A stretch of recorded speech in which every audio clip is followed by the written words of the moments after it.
tell us, what's it like growing up in Speyside? So I decided to apply for a job at one of the local distilleries. So that was at one called Glenmorangie Distillery, and then I spent a few months at Lefroy Distillery. Wow, okay. Favorite place in India? It was up in the northeast, Darjeeling and Gantok. And you could go to the pub at 18, right? You can't do that in India pretty much. Especially in the West, is that Indians don't drink, or don't. Sakleshpur, up in Guwahati, and the bartenders there are making cocktails in terms of heritage, but it's a lovely little distillery. Warehouse tasting is it doesn't get any better than that. I'd have to agree with you there, Uday. It does not get any better than that. Old casks, the smells, the cobwebs, everything that goes with it, It's like music, when you hear some songs and you're like all of a sudden you're like 15 again. He felt it tasted a bit like, almost like gulab jamun. Hey everyone, welcome back to the Discover series with the Whisky Advisor. This is Uday Balaji. So today we're going to be discovering all things Aberlour with brand ambassador Alan Ironside. Hey Alan, how are you doing? Welcome. How's it going, Uday? Pleased to be here and looking forward to chatting a bit about Aberlour and of course I think our experiences in whiskey as well, which should be fun. Mm-hmm. Wonderful. Really glad to have you here, Alan. Just before we start, though, I'd just like to request all of you to please subscribe and also hit the little bell so that you get notified every time we have a new episode in the series. Yeah. All right. Thank you for that. And let's first dive into what we're drinking. What do you have in your glass, Alan? Absolutely. I've got a lovely Aberlour 12. I think you could see the bottle here behind me. So that lovely red color you can see. Yeah, exactly. The older design, and you can see how old it is. I think well appreciated by the looks of it. But yeah, the new bottle's absolutely fantastic. They've done a beautiful job there. I'm really pleased with it. I think it looks fantastic. Wonderful. Great. So it's really glad to have you here, Alan. But guys, I've got to say something about Alan because he grew up in a place where most of us would love to have grown up in. So he grew up in Speyside. So if you could just tell us, Alan, what's it like growing up in Speyside and, your journey to become a brand ambassador all the way here in India? Absolutely. I mean, well, Speyside is well known. I mean, when you come into the area, which is Murray as well, that's the county. Malt whiskey country is what's on the signs there, so it's sort of synonymous with whiskey as well.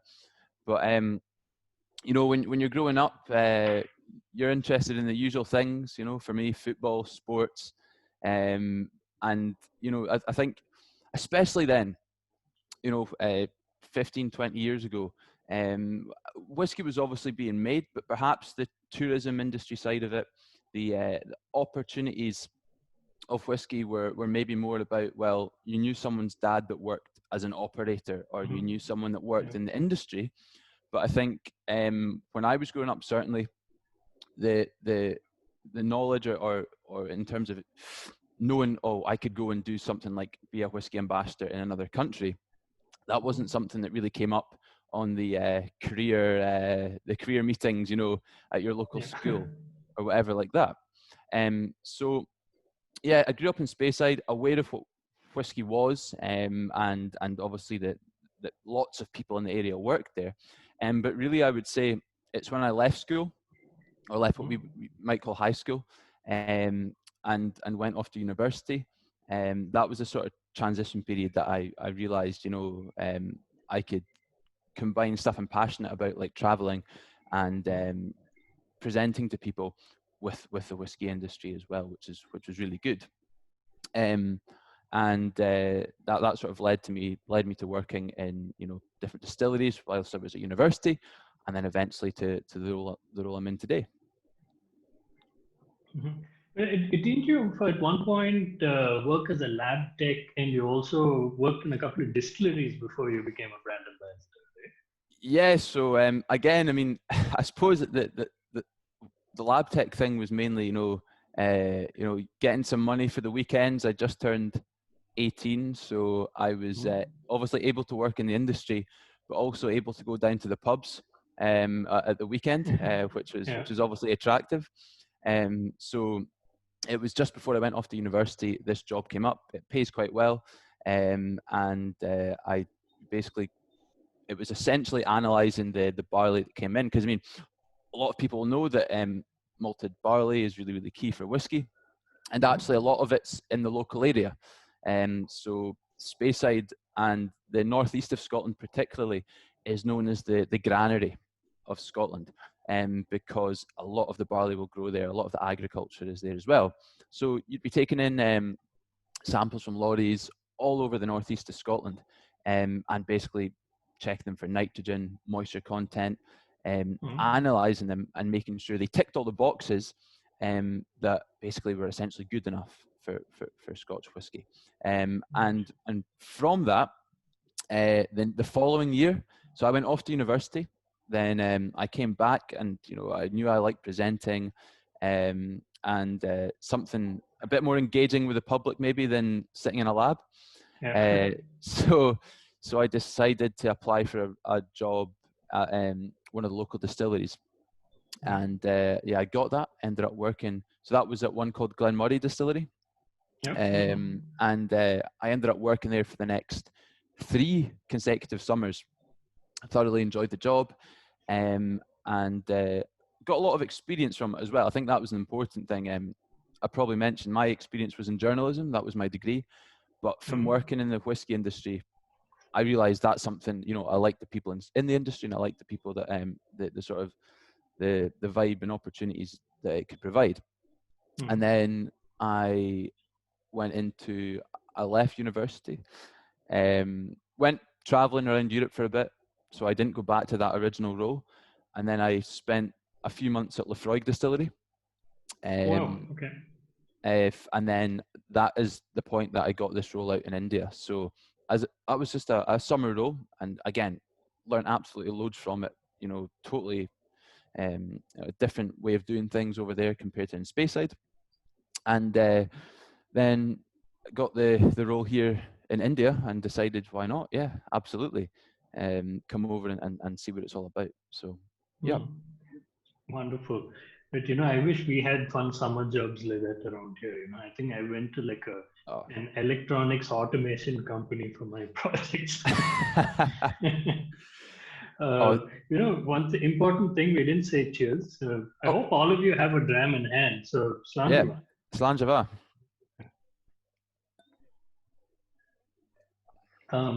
So something fun that we do every show, Alan, is we do a rapid fire round so that we can get to know you a little better.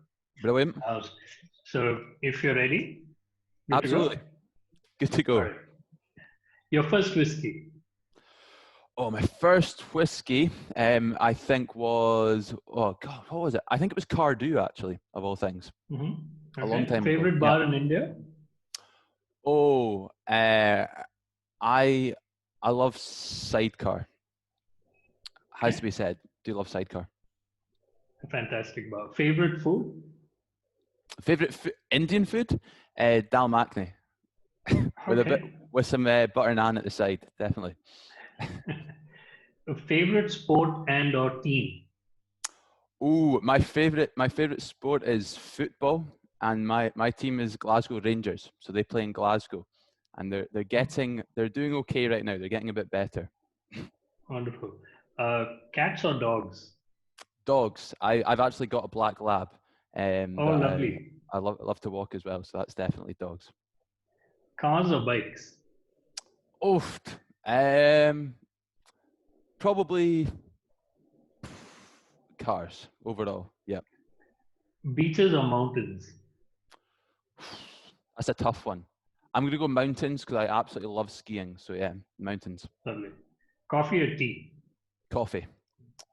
Batman or Superman? Batman. Batman all day. Favorite place in India?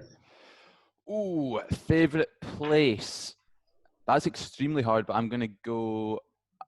The thing I was most surprised by was up in the northeast. Darjeeling and Gantok was pretty incredible. Yeah.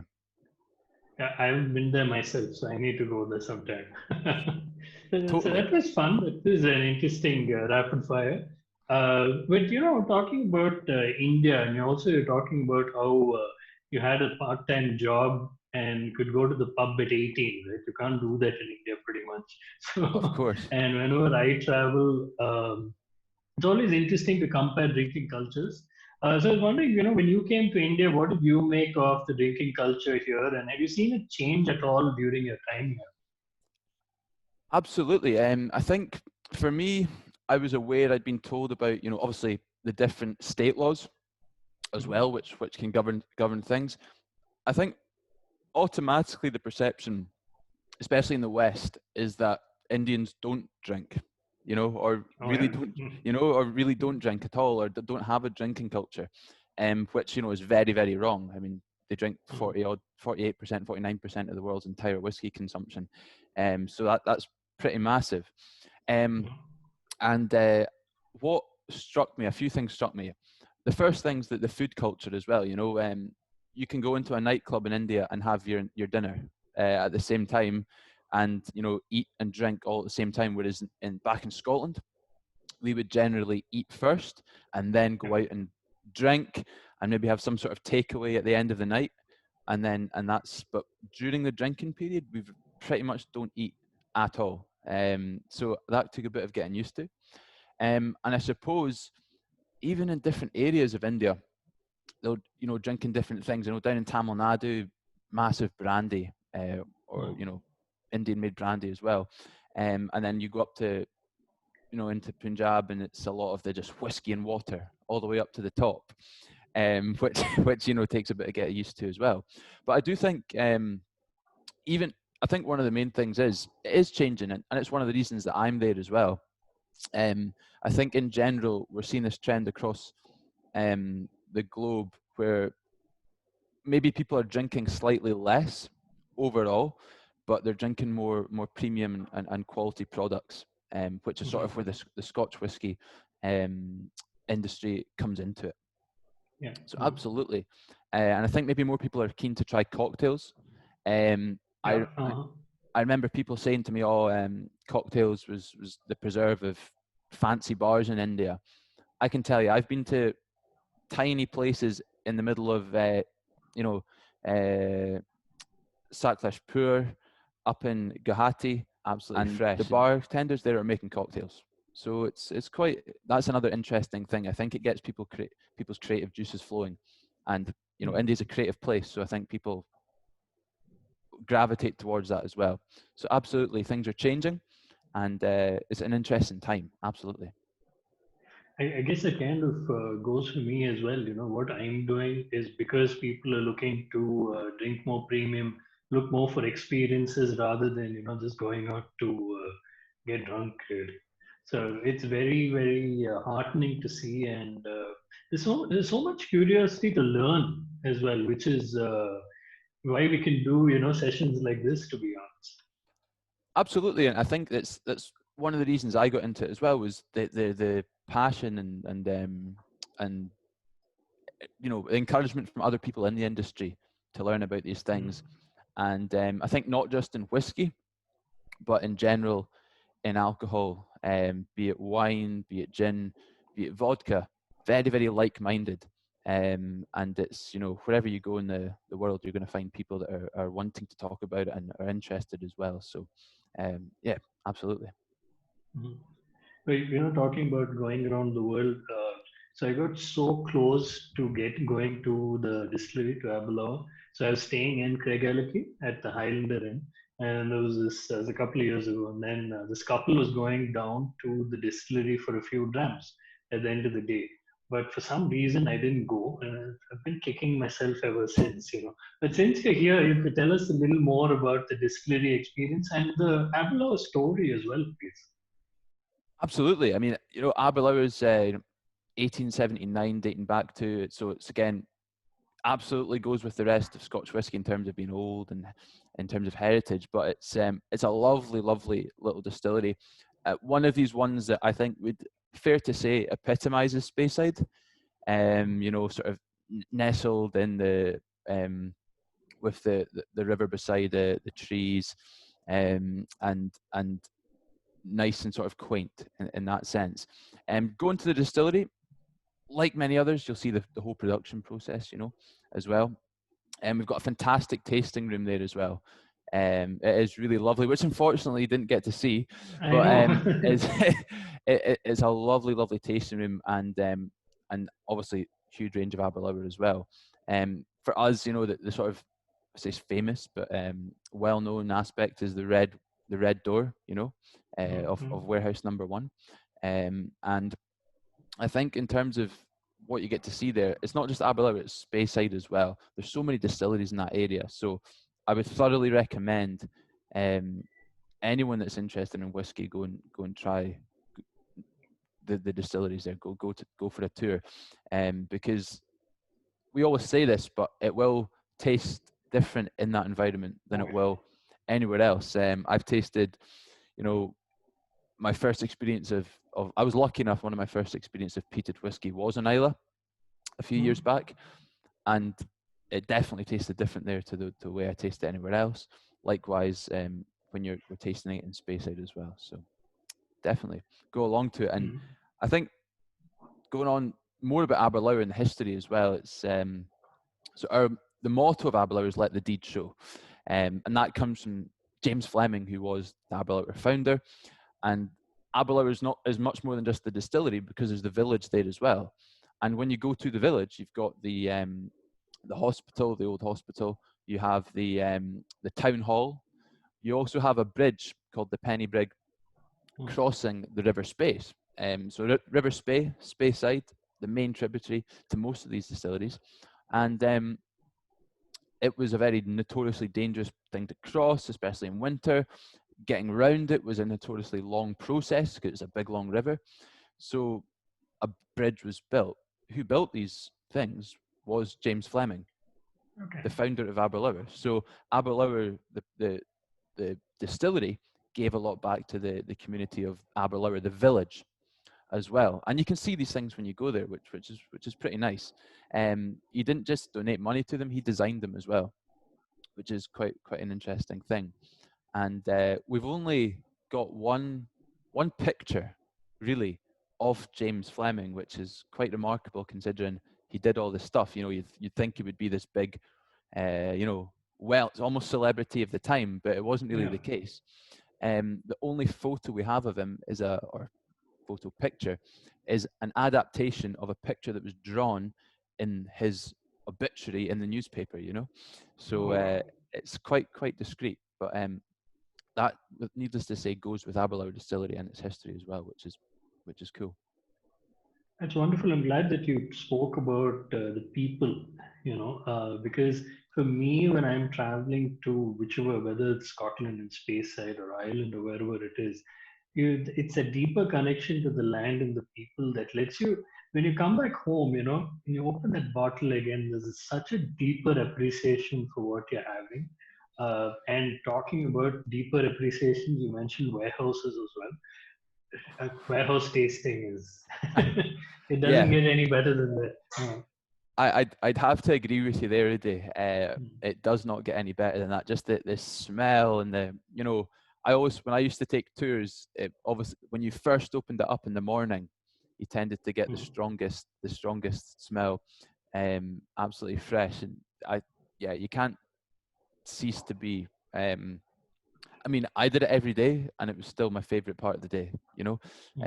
Was going into the warehouse and talking about the different whiskies that were there, the old casks, the smells, the cobwebs, everything that goes with it.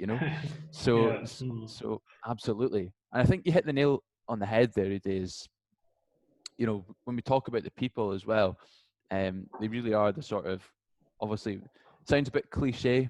We talk about the barley, the water, the yeast are the three natural ingredients, but really, the fourth one are the people that work in the industry as well.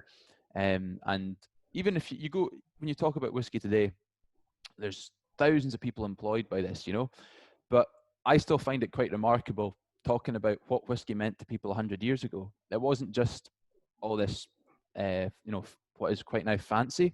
This was their daily. This was how they got. This is how they lived. This was their means of getting food on the table. So absolutely, it goes right back to the what whiskey's all about are the people. Hmm. We're talking about people and memories. One of my earliest memories of Scotch whiskey, or with family, was my dad, brother, and I. I mean, we all went for on a family trip to Singapore, and we picked up a couple of bottles of single malt and duty free. Just to, kind of pre-game a little before we went out in the evening. And I don't really remember what the other one was, but this bottle design, is something that you really can't forget. It's so iconic, and I'm glad that it's retained in the new design. But and it's special, So I think, and then that's probably my first sherry whiskey as well. So it was quite a special memory. So it's like, wow, what is this? I never had anything like this before. We're talking about, memories. Do you have any like, really special memories related to Aberlour or your time on the road? Oof. Oh, interestingly enough, I think for me it was going back to single malts. So Mhm. as you know, I mean, I work with Aberlour, but I also work with blends in our portfolio as well. And I started off in single malts. So, but I think I was younger, so I didn't really know I didn't really understand some of the differences. I was working in it, and I was just learning. But I remember, where was I now? This was in India. It was in, I believe, I think it was,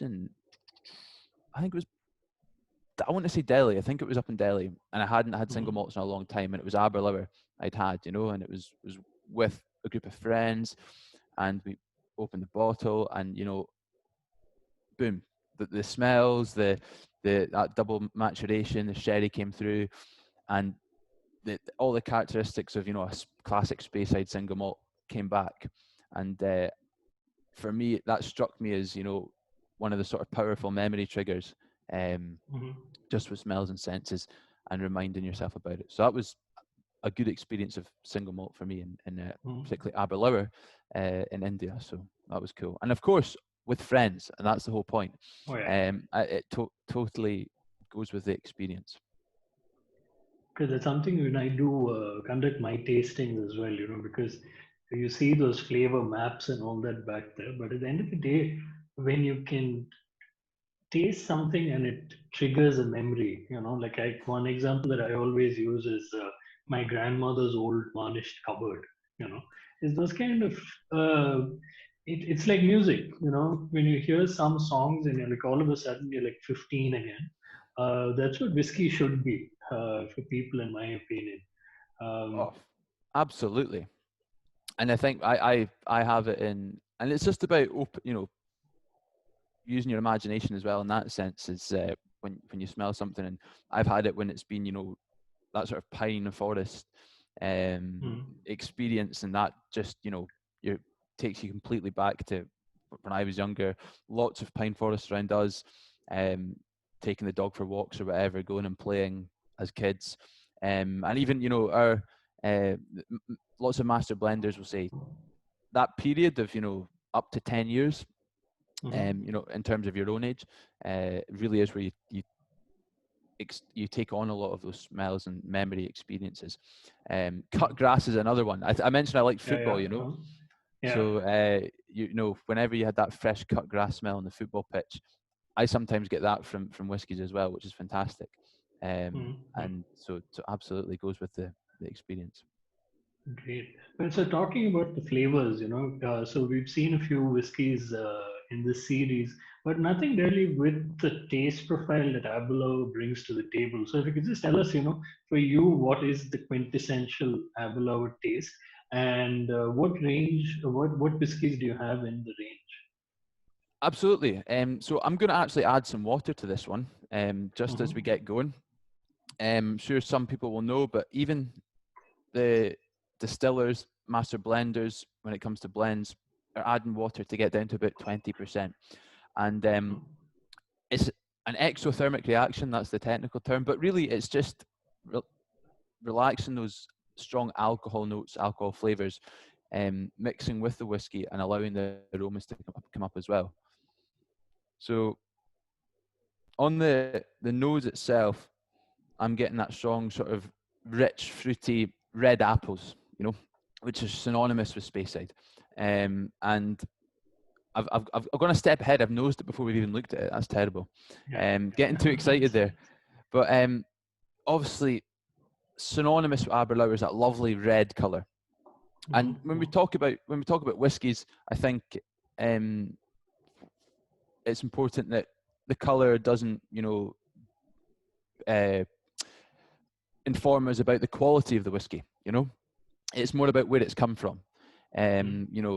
Younger whiskies will tend to be a wee bit lighter, older whiskies a wee bit darker. They've spent more time in the cask, matured. But also, when we're talking about Aberlour, it's the double maturation that comes to mind. So we're taking it from the American oak and into bourbon, and then into the Spanish sherry. So for another 2 years, which is lovely, and that's that European cask, the rich fruits, sweetness as well that comes through it. I think the sweetness is something that really comes through when we're talking about the Aberlour. So I've got the 12-year-old here. So our range that we've got in India is going to be the 12, the 16, and the 18. So each one you're getting a little bit more complex, maybe away from the lighter fruity notes into more dried, nutty notes can come through as well. But remember, 12 to 18 is in between that bracket of where it's a really, really balanced whiskey in general. Younger whiskies, as I said, tend to be lighter, a bit more, maybe some folk would say fiery, which is absolutely fine. It's expected from a younger whiskey, because we're starting at this 70%, 68, 70% spirit, and it's getting matured and softened down over the years. But younger is lighter and a bit more, quite often accessible for first-time drinkers, our younger whiskies. But when we get to 12, 16, 18, you've got that great balance of the wood and the whiskey, which really comes through here. In terms of my personal flavor profile, when I taste this, I'm just gonna, if you want to join me, of course. we both took a sip. Absolutely, Sanja.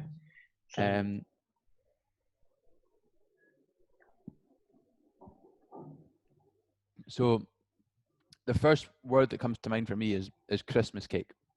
In terms of, growing up Scottish, my mum's Christmas cake tended to be a little bit heavy on the brandy side. We put quite a lot of, so a bit boozy. So absolutely, that comes through for me.